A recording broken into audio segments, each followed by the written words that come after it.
उत्तर प्रदेश में लोकसभा चुनावों में बीजेपी को मिले झटके के बाद पार्टी के अंदर उथल-पुथल मची हुई है।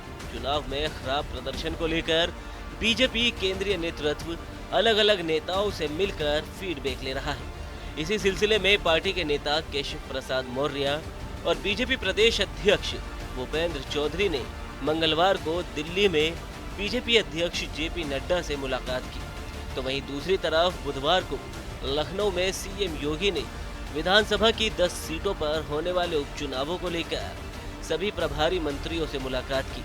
उन्होंने हर एक ग्रुप से अलग-अलग उनके क्षेत्र का हाल जाना।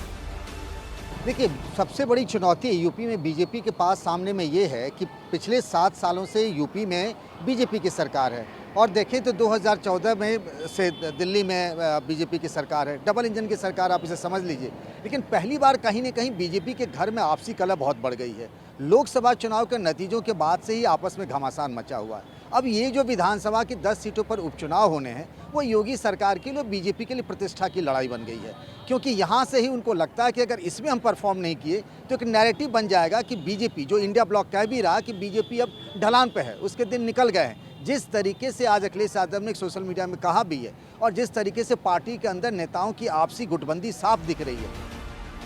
संगठन से अलग मुख्यमंत्री योगी आदित्यनाथ भी विधानसभा की 10 सीटों पर होने वाले उपचुनाव को लेकर एक्शन में है। वो ताबड़तोड़ बैठकें कर रहे हैं। उन्होंने 10 सीटों पर उपचुनाव को लेकर लखनऊ में हुई बैठक में एजेंडा सेट कर दिया है। यूपी सरकार के 30 मंत्रियों को 10 सीटों की जिम्मेदारी सौंपी गई है। एक विधानसभा सीट के लिए 2 से 3 मंत्रियों की ड्यूटी लगाई गई है। उन्होंने बुधवार को मंत्रियों के साथ बैठक की, जिसमें बीजेपी के साथ साथ ओम प्रकाश राजभर को छोड़कर अन्य सहयोगी दल के मंत्री भी शामिल रहे।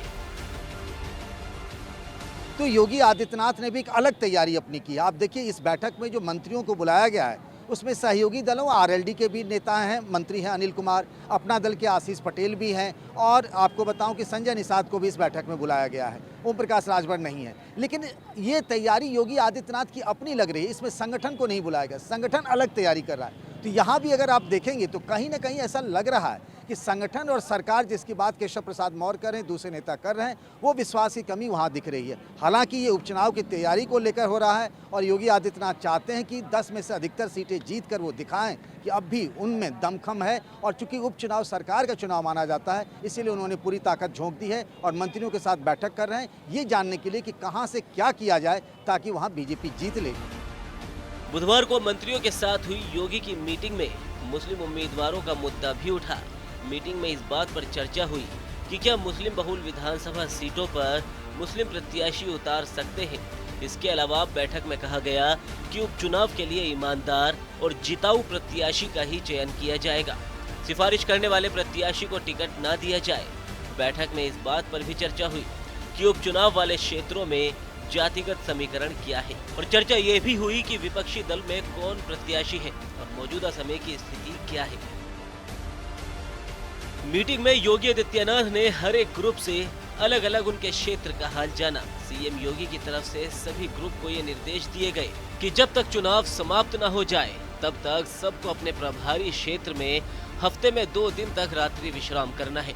वहीं मुख्यमंत्री की तरफ से सभी प्रभारी मंत्रियों को ये निर्देश दिए गए हैं कि हर एक ग्रुप को कार्यकर्ताओं के साथ बात करनी है और सबसे ज्यादा फोकस बूथ को मजबूत करना है।